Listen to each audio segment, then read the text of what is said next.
नमस्कार दोस्तों, मेरे YouTube चैनल में आपका बहुत बहुत स्वागत है। आज के इस वीडियो में हम आपको पुरुषोत्तम मास के महात्म के 13वें दिन की कथा सुनाने जा रहे हैं, अर्थात 13वें अध्याय की कथा सुना रहे हैं।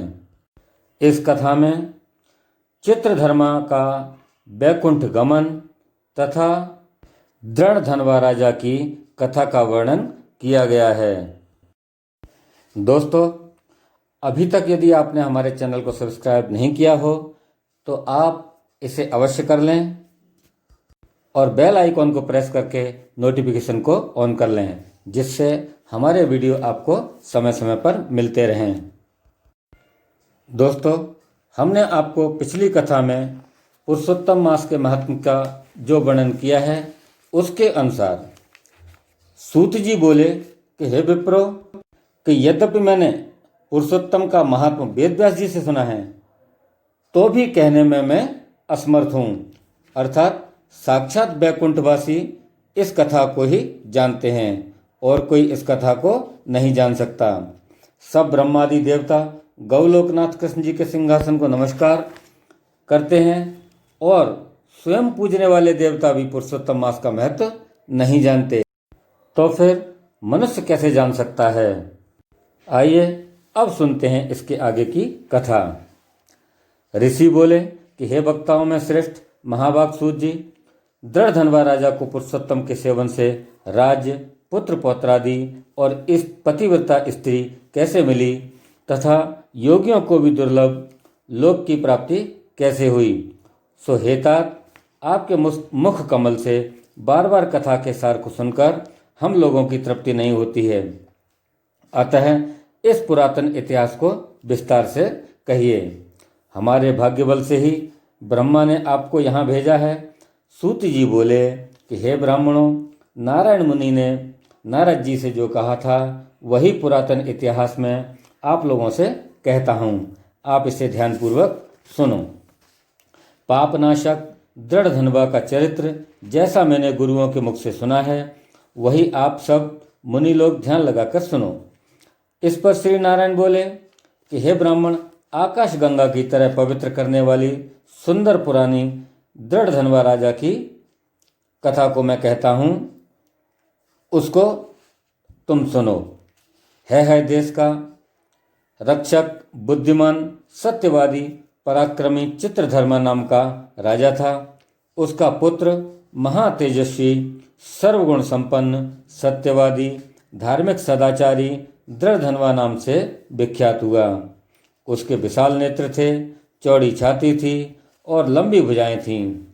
ऐसे गुण समूहों के साथ वह दृढ़धनवा राजा नित्य प्रति बढ़ने लगा। वह चतुर दृढ़धनवा एक बार के सुनने से ही अध्ययन कर लेता था।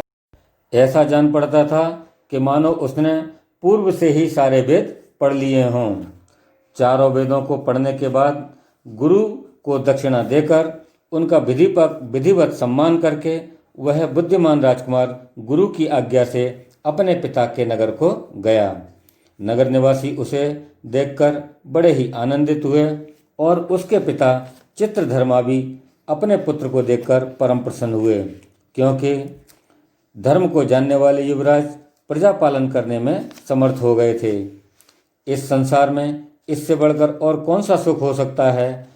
राजा ने मन में सोचा कि अब मैं 2 भुजाधारी वाले मुरलीधर तथा प्रसन्नमुख, शांत तथा भक्तों को अभय करने वाले भगवान श्री कृष्ण की आराधना करूंगा, जैसे कि ध्रुव, अम्बरीश, ययाति, सरयाति, शिवी, रंतिदेव, शशबिंदु, भागीरथ, भीष्म, विदुर, दुष्यंत, भरत, पृथु, उत्तानपाद, प्रहलाद, विभीषण आदि यह सभी भोगों को छोड़कर भगवान पुरुषोत्तम की आराधना कर परम पद को प्राप्त हुए थे।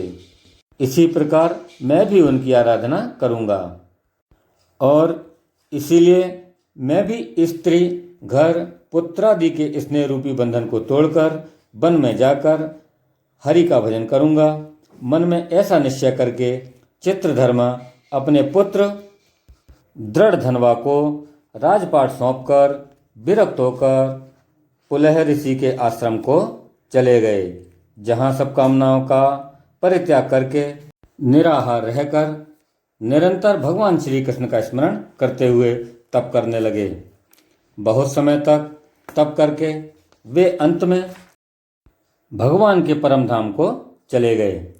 जब दृढ़ धनवा ने अपने पिता की वैष्णवी गति को सुना तो चित्त में उनके वियोग का दुख हुआ, परंतु परम धाम की प्राप्ति में उन्हें हर्ष भी हुआ।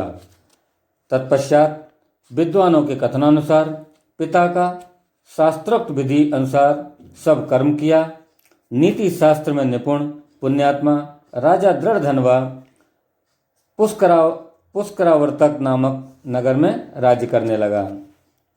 विदर्भ देश के राजा की अद्वितीय सुंदरी कन्या दृढ़ धनवा की गुण सुंदरी नाम की सुशील स्त्री थी, जिससे सुंदर एवं चतुर 4 पुत्र और सुलक्षणा चारुमती नाम की एक पुत्री उत्पन्न हुई।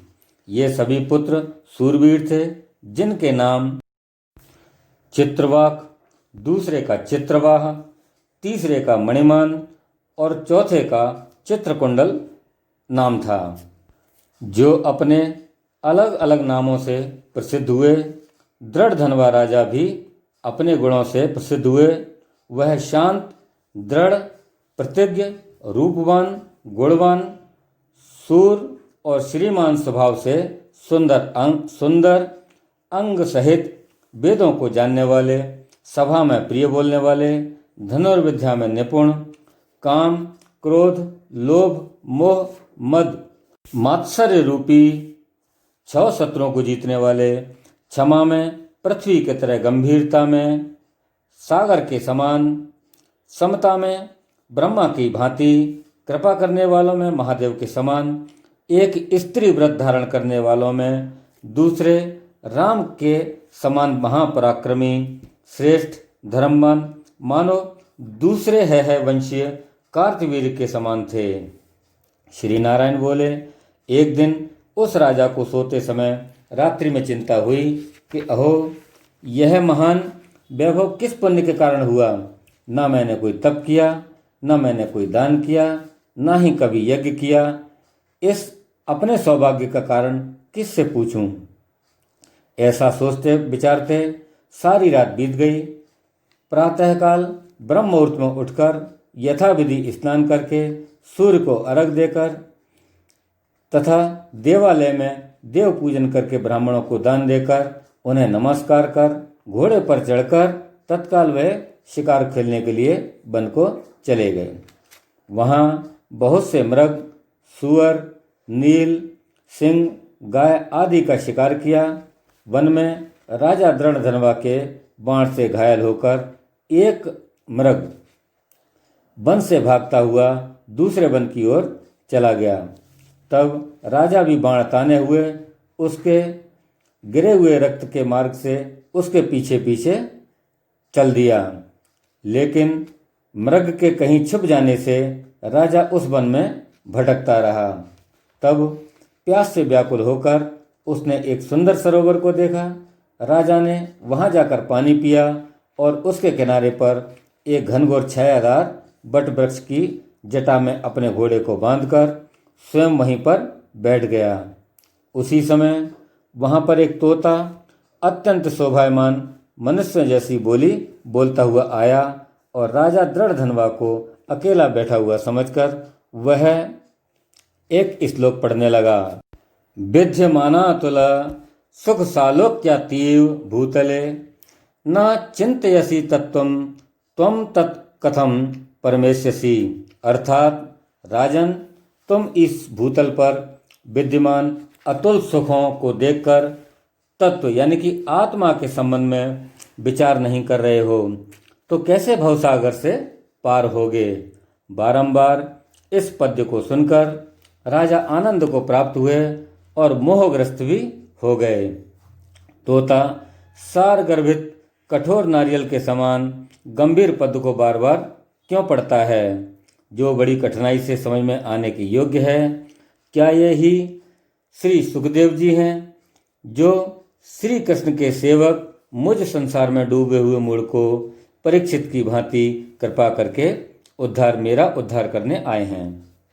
ऐसा सोच ही रहे थे कि इतने में ही उनकी सेना भी राजा को ढूंढते ढूंढते वहां आ गई।